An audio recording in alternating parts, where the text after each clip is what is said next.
morning, and welcome to the May 2025 open meeting of the Federal Energy Regulatory Commission. FERC's mission is to assist consumers in obtaining reliable, safe, secure, and economically efficient energy services at a reasonable cost through appropriate regulatory market means and collaborative efforts. The purpose of the open meeting is for the Commission to consider the matters that have been duly posted in accordance with the Government in the Sunshine Act. Members of the public are invited to observe, which includes attending, listening, and taking notes, but does not include participating in the meeting or addressing the Commission. Actions that purposely interfere or attempt to interfere with the commencement or conducting of the meeting or inhibit the audience's ability to observe or listen to the meeting are not permitted. These include attempts by audience members to address the Commission while the meeting is in progress. Any persons engaged in such behavior will be asked to leave the building. Anyone who refuses to leave voluntarily will be escorted from the building. Additionally, documents presented to the chairman, commissioners, or staff during the meeting will not become part of the official record of any Commission proceeding, nor will they require further action by the Commission. If you wish to comment on an ongoing proceeding before the Commission, please visit our website for more information. Also, representatives from FERC's Office of Public Participation are located just outside the Commission meeting room to answer questions and assist the public with submission inquiries. Thank you for your cooperation. Good morning, Mr. Chairman. Good morning, Commissioners. This is the time and place that has been noticed for the open meeting of the Federal Energy Regulatory Commission to consider the matters that have been duly posted by the Commission. Please join us in the Pledge of Allegiance. I pledge allegiance to the flag of the United States of America and to the republic for which it stands, one nation, under God, indivisible, with liberty and justice for all. Please keep standing, everybody. If you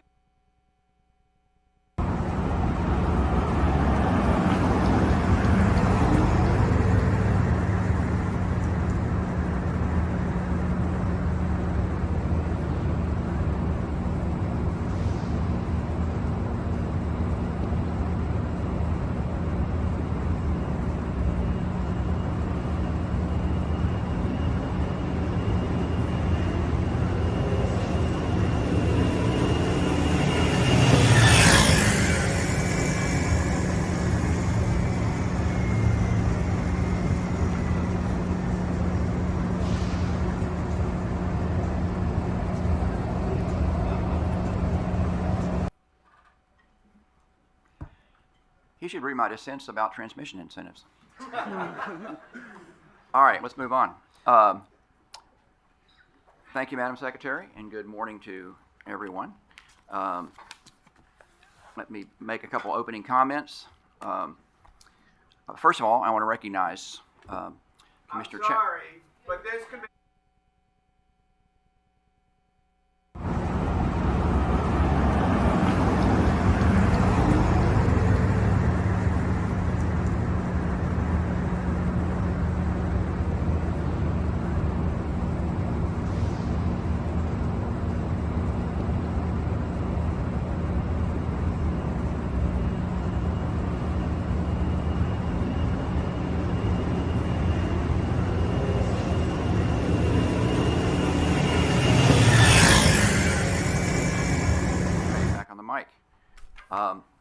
I want to recognize yet again Commissioner Chang's office for the music today.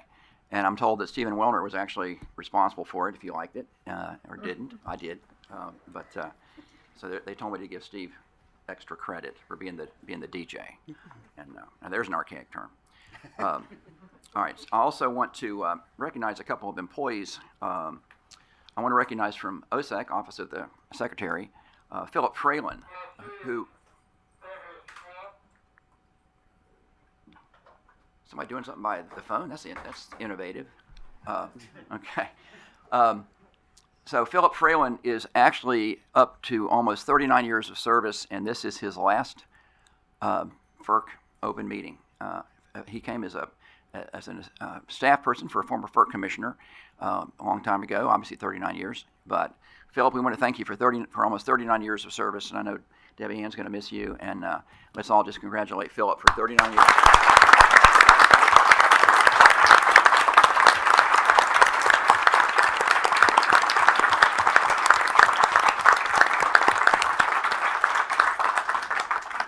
And I also want to note, actually, we had a length of service ceremony earlier this week down right here in this room, and I had the honor of recognizing several of our FERC employees who were retiring after long periods. We had 25, 30, 35. We even had one 40-year length of service. So I want to note there are others that we honored at the length of service ceremony. And many of them started in the military, their public service. And let's not forget, when you sign up for the military, you're entering public service. And if that public service extends to agencies like FERC, you're just continuing public service because the military is public service. And so let's always remember that. So it was a good day to honor FERC employees who'd spent many, many years, including from 25 all the way up to 40. So I was really honored to do that. One other person I want to recognize, and I hope she's in the room, is Grace who in the room? There you are, Grace. Yeah, you stand up, please. This is Grace's last open meeting. Grace is going to be leaving us on May 31. And I just want to say this about Grace. I've said it before, but I'll repeat it. Grace and I go way, way back. She was a D.C. Public Service Commission staff person when I was a commissioner on the Virginia Commission, going all the way back to 2004. And every OPSI meeting that I would go to, I learned real quick that Grace knew what she was talking about, which distinguished her from a lot of people at those OPSI meetings, including me. And so I just want to say thank you, Grace. Grace, of course, came here from the D.C. Commission after retiring from the D.C. Commission and worked for Commissioner Phillips, former Chairman Phillips. And so, Grace, I want to thank you for all the service and personally all the friendship over those many, many years, going all the way back to those early OPSI days. So thank you, Grace.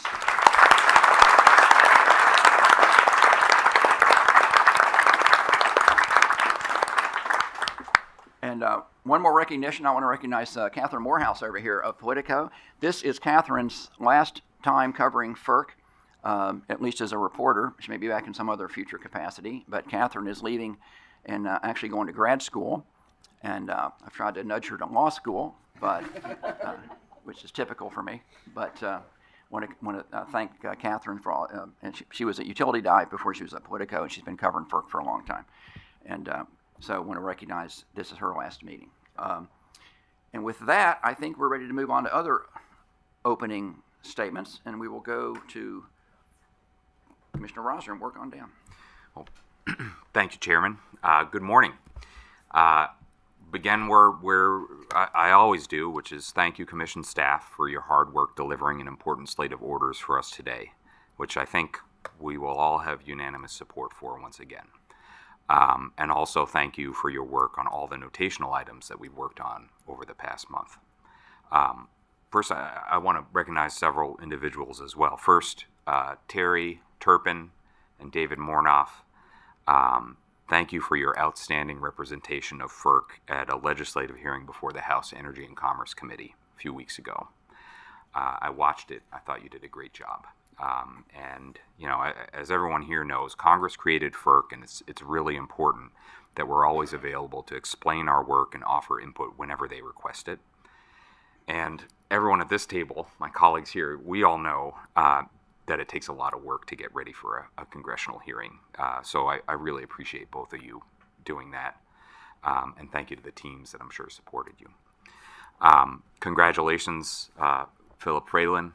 38, almost 39 years in an office that I think moves at light speed 24/7 to ensure that the Commission's work gets out the door on time.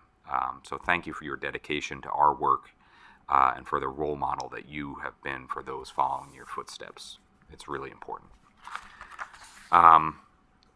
Next, closer to home here, I want to express my gratitude to Jack McLossick, sitting right behind me. He served as a legal intern in my office this semester while pursuing a law degree at UPenn. I've been incredibly impressed with Jack's substantive contributions to our work in that short period of time, and we'll miss him as he heads off to his next opportunities.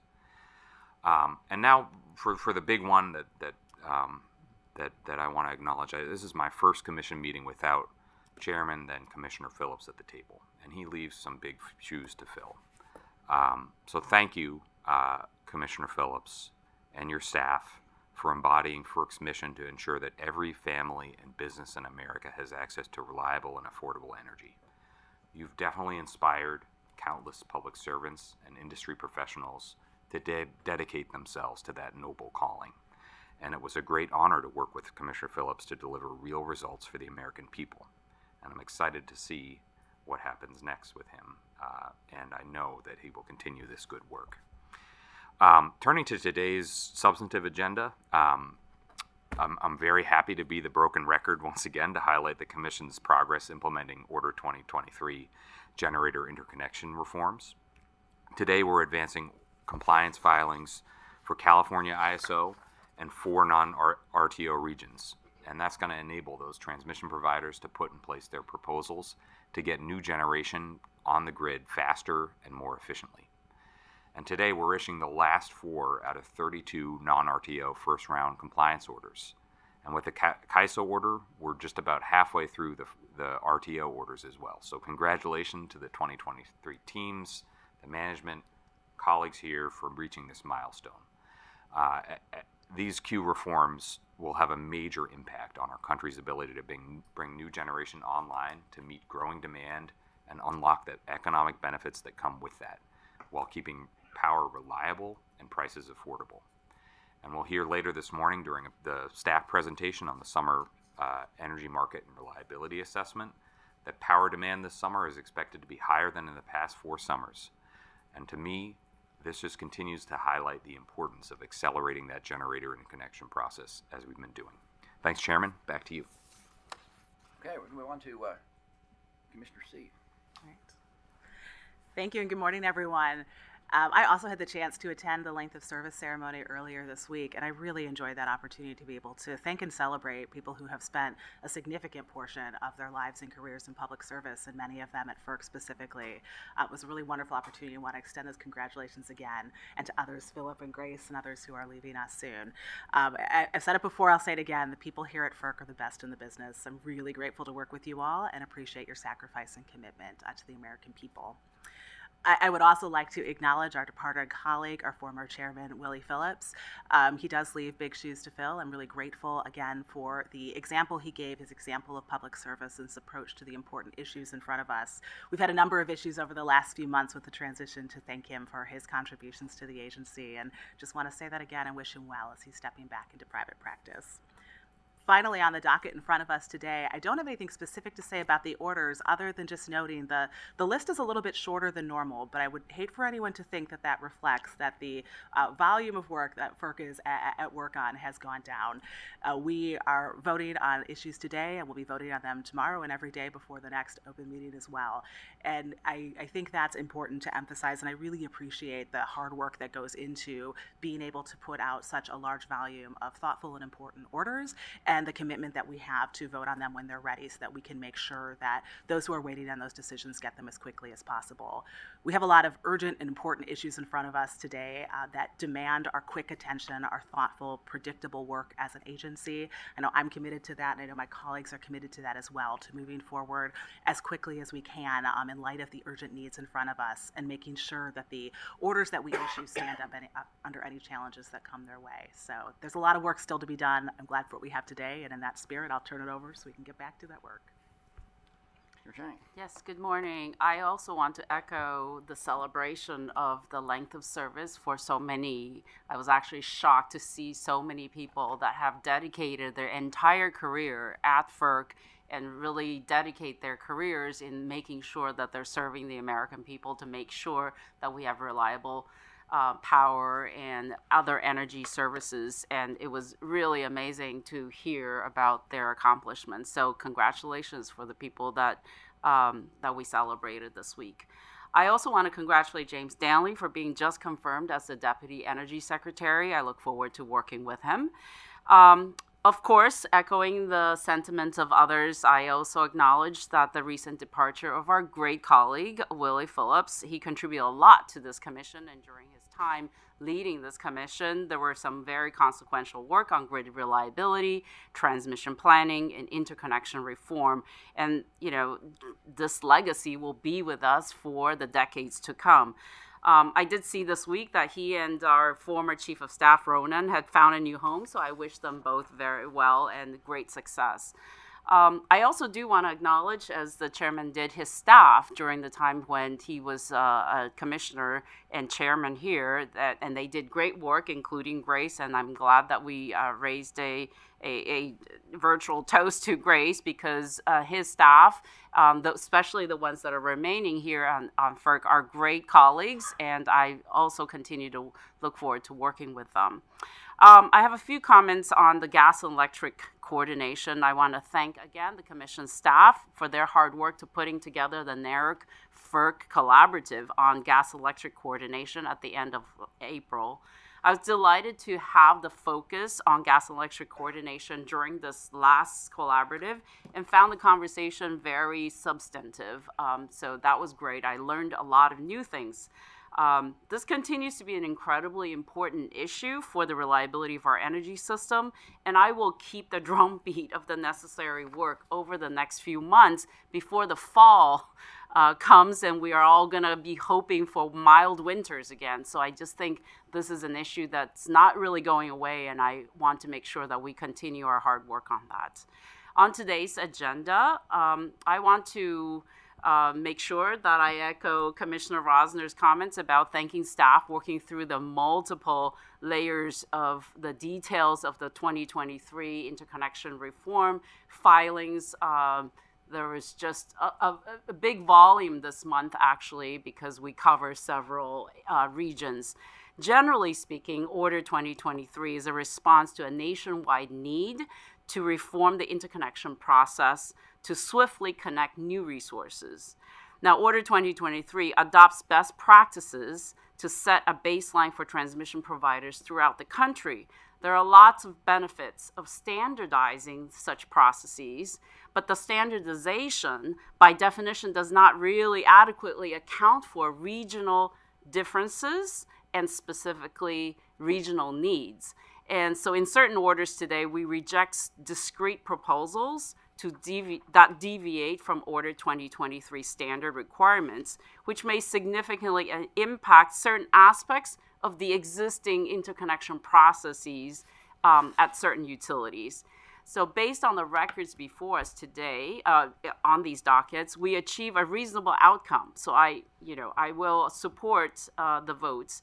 However, I am committed to fully understand and carefully consider how these compliance orders impact individual interconnection processes. It is essential that the transmission providers be able to efficiently process their queues, and as you've heard repeatedly, that's how important this is to bring new resources online. Should the queue problems persist or worsen despite the Commission's orders, I welcome consideration of the regional and utility-specific proposals to better the record and to ensure that the queues can be fairly processed in an efficient manner. So with that, back to you, Chairman. Okay. Yeah, let me associate myself with the great remarks about our former colleague, Commissioner Phillips, former Chairman Phillips, and the friendship with him is dear to me, and want to associate myself with those remarks. And also note, we do know what he's doing next. He's going to Holland tonight, so we got that notice this week. So we wish him the best, and I think Ronan is going with him. Ronan Goldstone's going with him. Also want to congratulate another former colleague, James Stanley, who got confirmed by the Senate this week as Deputy Secretary, and I think that's a good move for him. But as a former colleague, he certainly knows FERC, and that's great. So we'll have somebody at DOE that is very intimately familiar with FERC. And finally, I want to echo what Commissioner C said about the volume of work that we're getting done. The agenda at a monthly meeting might not look like a lot, but what we're doing is when we have stuff ready to go, we put it out the door. There's 30 to 31 days in a month, unless you're February, and every day we have stuff to get out the door, and we do. We don't hold it up to the monthly meeting. If it's ready to go, we get it out the door, and I never looked at this monthly meeting as like the monthly FERC pageant. This is, if we have work ready to go, we get it done. And that's what we've been doing. And I've been detailing in my regular letters all the amazing work that we've been getting done here at FERC, amazing amount of work. And so we get it done when it's ready. So I want to thank Commissioner C for making that point. And with that, speaking of work, I think it's time to vote. Commissioners, since the April 17, 2025 open meeting, the Commission has issued 58 notational orders. Also, since the issuance of the Sunshine Act notice on May 8, 2025, no items have been stricken from this morning's agenda. Your consent agenda for this morning is as follows.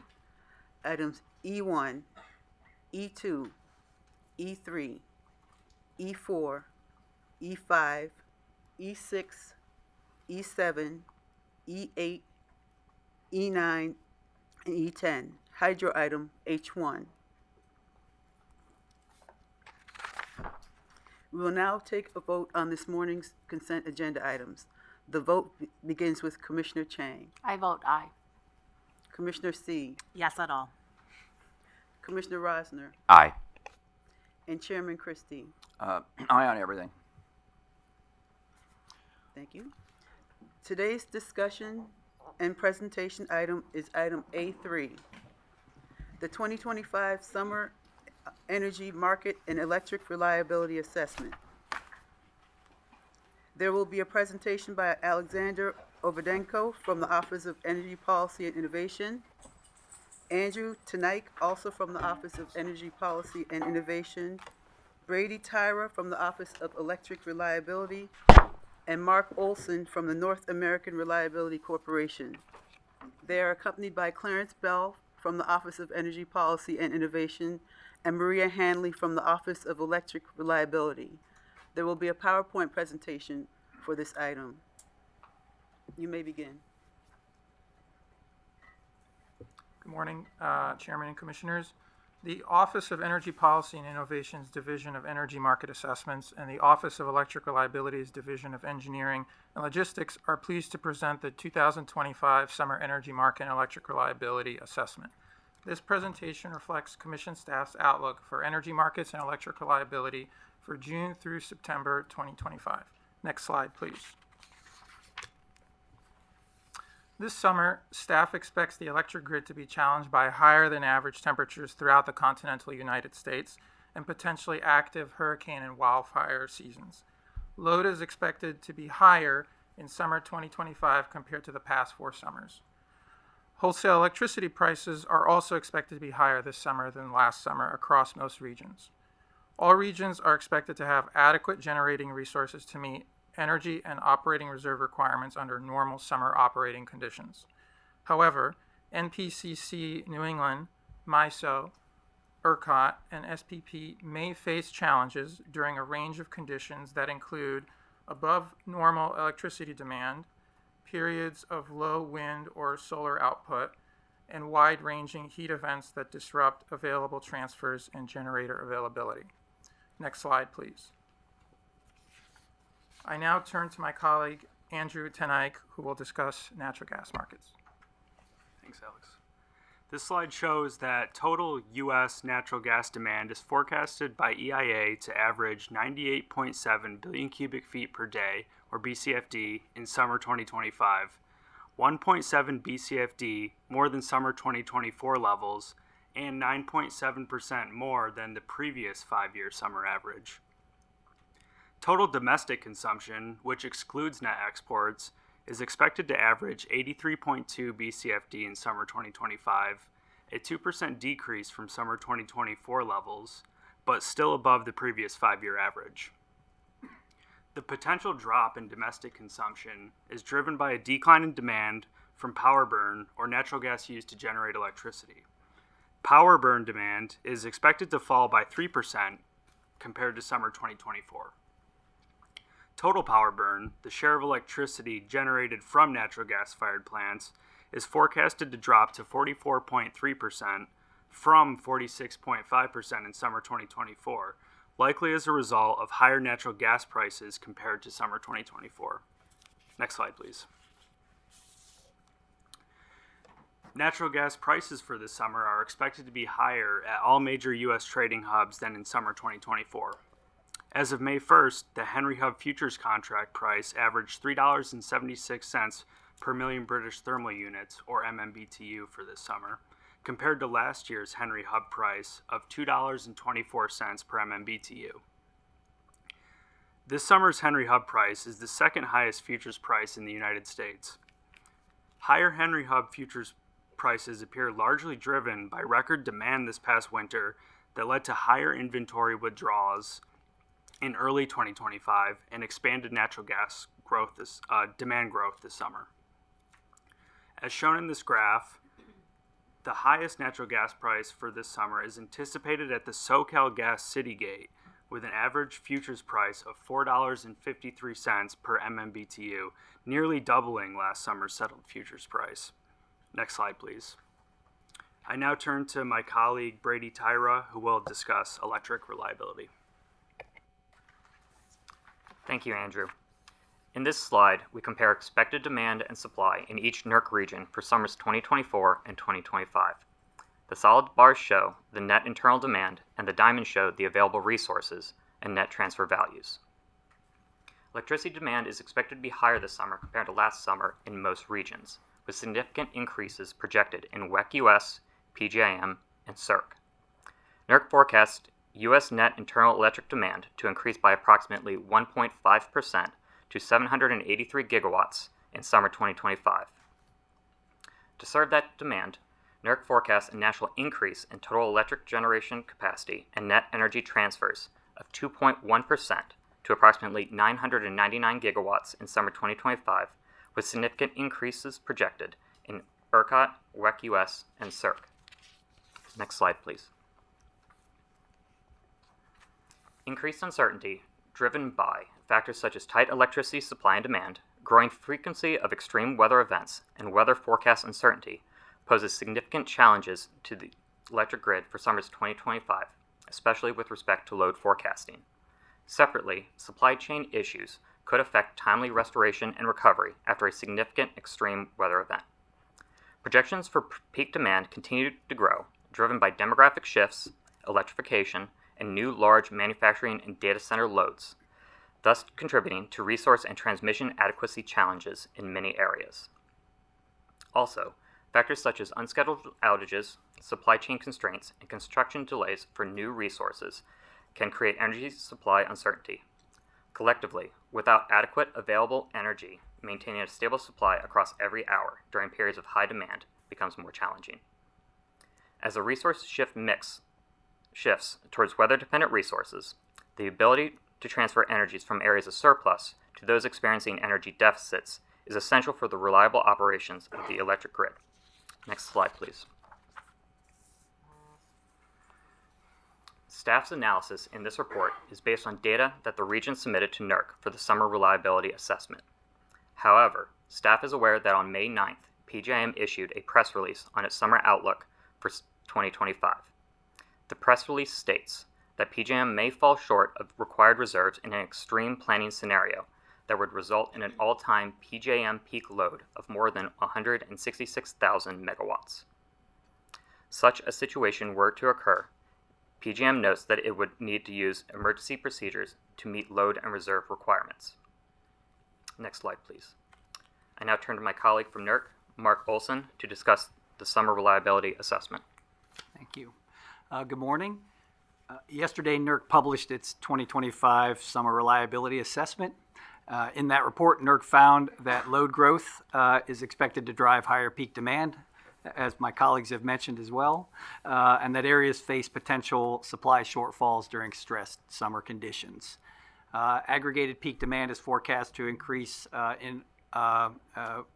when we total all of our assessment areas by 10 gigawatts, another way of measuring it. And we note that that's more than double the increase from 2023 to 2024 summers. New resource additions, which are primarily solar and some batteries, and these are more effective in summer than winter. They're helping to meet the rising summer demand.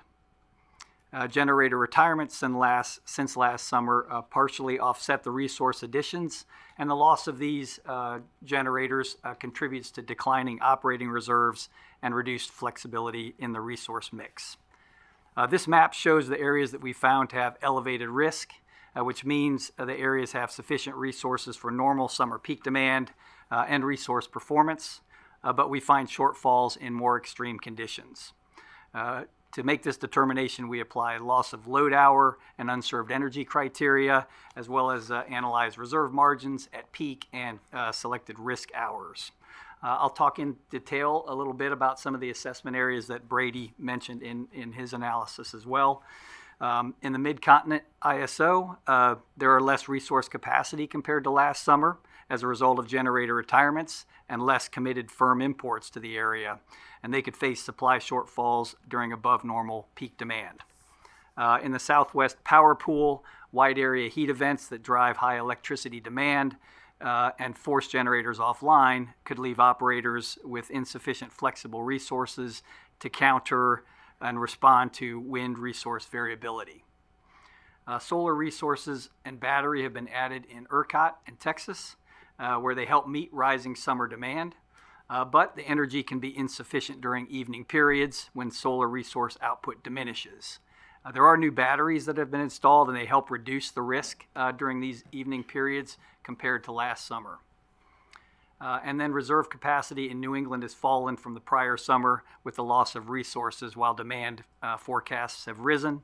As a result, the area's reliance on neighbors has increased during stressful summer conditions. Next slide.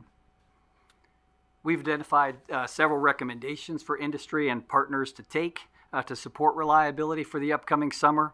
I'll summarize that they they include for grid operators to review their operating plans and lessons learned from previous extreme weather events, including last winter's cold weather snap.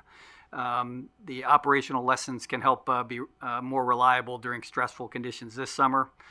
We also have recommendations for generator owners with solar resources to implement recommendations from NERC's Inverter-Based Resource Performance Alert from March of 2023.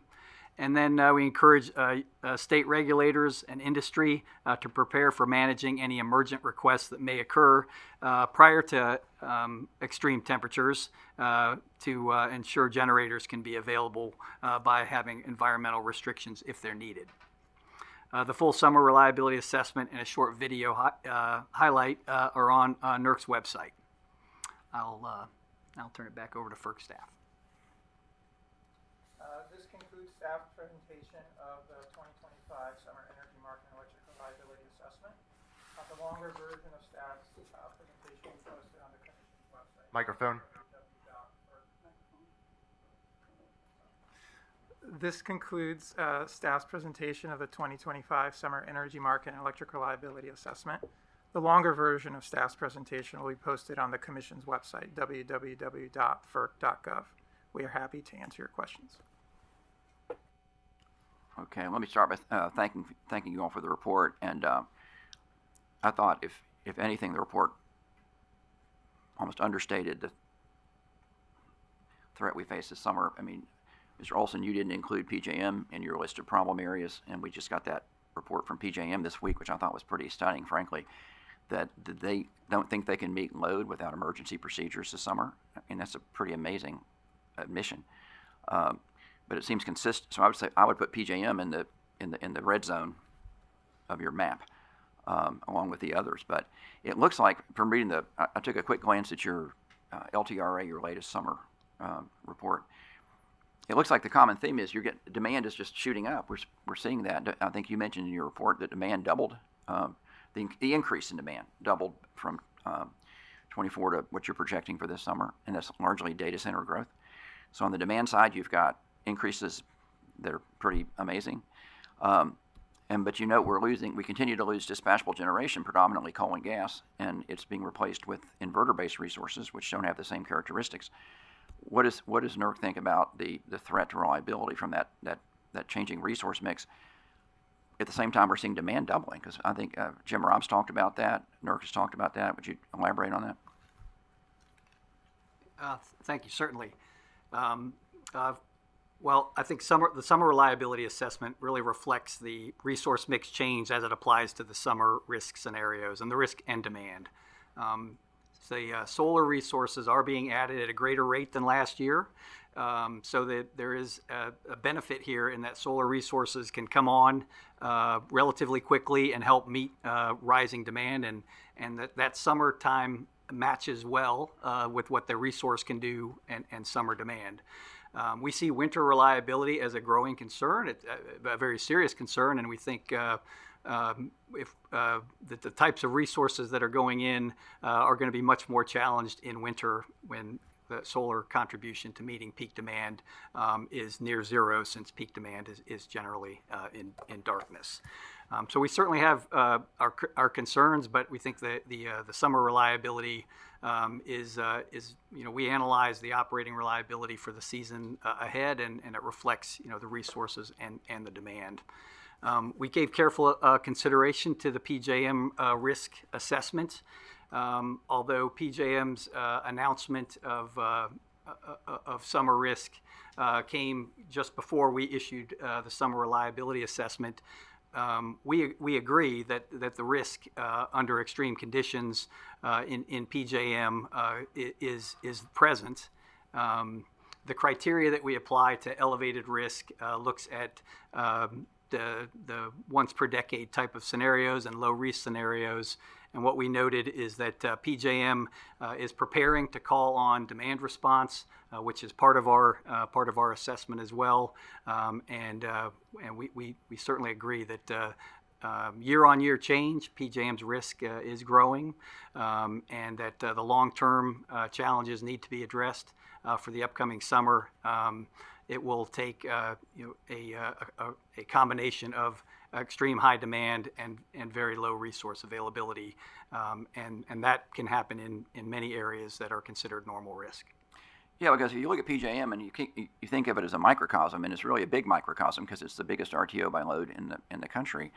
The numbers they put out were they've since last year they've lost 3 gigs of capacity, but yet load is up almost 2 gigs. And again, I keep saying the arithmetic doesn't work, and it really is not working in PJM. We're just losing resources, but yet at the same time load is going up. And it seems like what they have said now is to meet load this summer, they're not going to meet load with actually enough generating resources, but by asking people not to use electricity, which is, I don't think PJM's ever said that was the way they were going to meet load. So this is a pretty signal moment, it seems to me, as someone who's been in PJM for a long time. But anyway, all right, let me ask if others have questions. We'll start with Commissioner Rosner. Thank you, Chairman. Hey, thank you, team, for the presentation and for the underlying report, which is full of additional details. I want to highlight one detail here in a slightly different direction initially from where the Chairman was going, but I want to tie it back to some of the Commission's ongoing work. The report said, quote, interregional transfers will likely continue to play an important role in ensuring the reliability of the grid. Interregional transfers allow electricity to flow between regions and help system operators balance supply and demand during extreme weather events or localized disruptions. And so I just want to highlight that, not because I think that's the solution to all the problems, but I think it's an important tool. And I think it just fits in the context of the work that this commission has been pursuing. And so you need power on those wires. And I appreciate that the chairman is convening a conference next month to discuss resource adequacy. That's important. Our generator interconnection work, all those reforms that the commission has initiated and those best practices that industry has implemented on their own, the point of that is to get generation connected faster of all types. We've spent a lot of work on regional transmission. Purpose of that is to have a reliable regional grid. And all the market reforms, some of them that we consider at these open meetings, some that industry brings to us and we've been processing over the past years and months, they're at a high level designed to reflect scarcity, to drive entry of resources that contribute to reliability with the attributes that are needed on the system, in the places on the system where they're needed. And this is all important. It all fits together. And I just raise interregional as well as I appreciate that NERC put together a report at the direction of Congress, and I know that our commission has taken some public comment on it. And this is just a all tools on the table moment. And I just look forward to working on that with colleagues. So no questions from me. Thank you for the work. It's important. All right, Mr. C. Thank you as well. Really appreciate all of the work and analysis that's gone into this and the summary you gave, and commend the full report.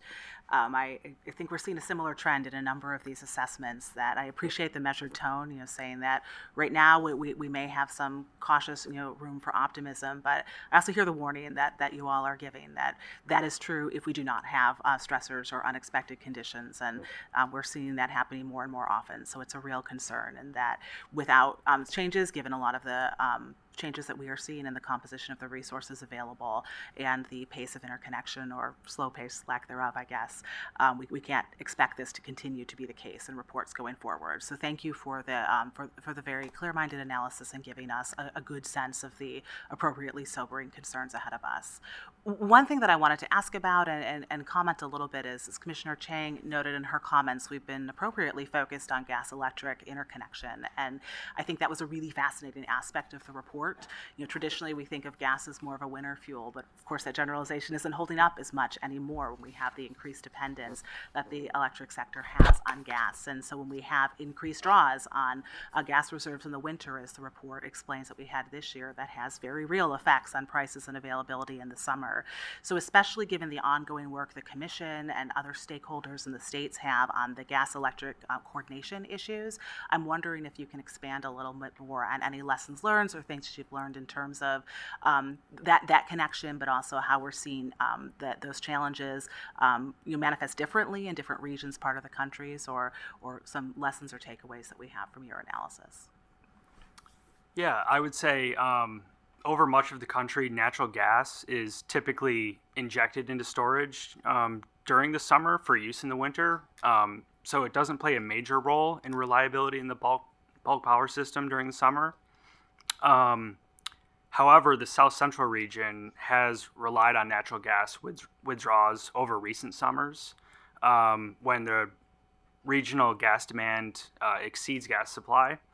But still, the total natural gas injections are forecasted to exceed total withdrawals in the region this summer. And the South Central region expects, or inventories are expected to grow by 15% through November this year. Overall, power markets are expected to rely on gas-fired generation less this summer than previous summers, as the share of electricity generated from natural gas-fired plants is forecasted to drop year over year this summer, which is likely a result of higher natural gas prices compared to last summer. And I guess just one more question. Can you speak to any, and it may not be that there was this level of granularity in the report, but I appreciate the overall assessments we have here, but I know that definitely varies by region a little bit, so I'm wondering if there's just any more detail we could give about kind of how we're seeing these challenges manifest or not in different parts of the country.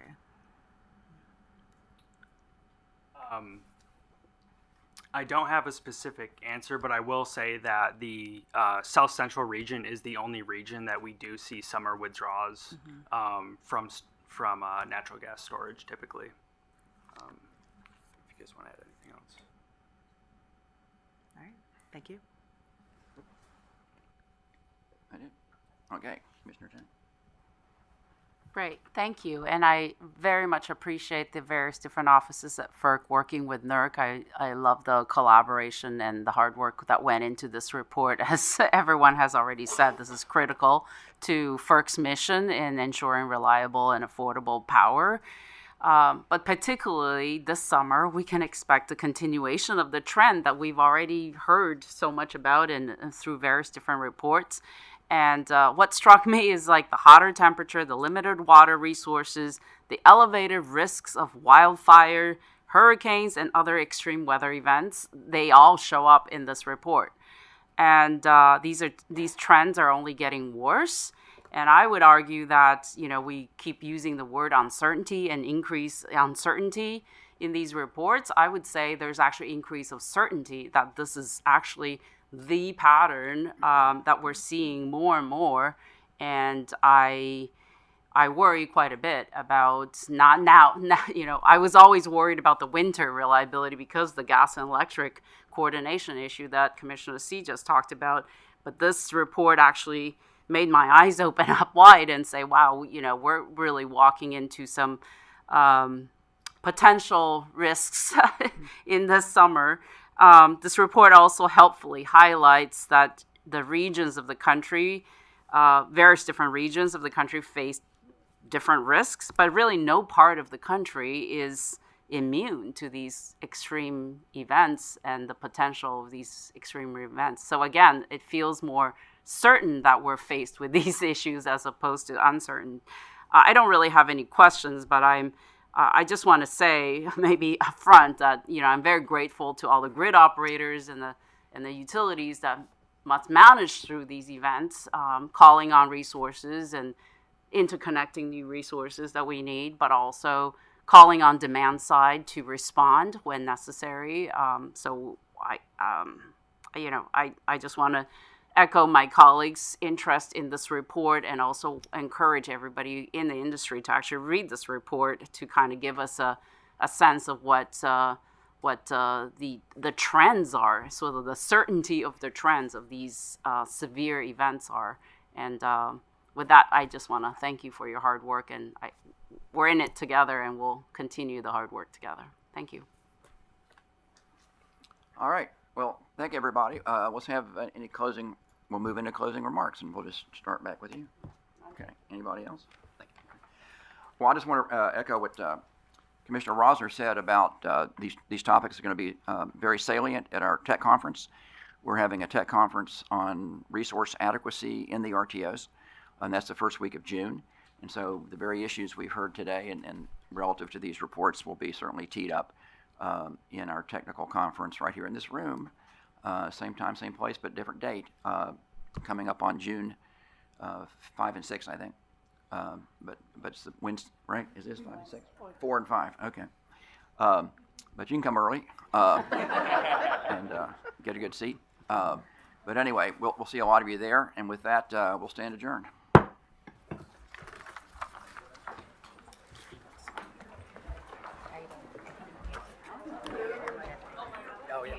Yeah. Did I get that on?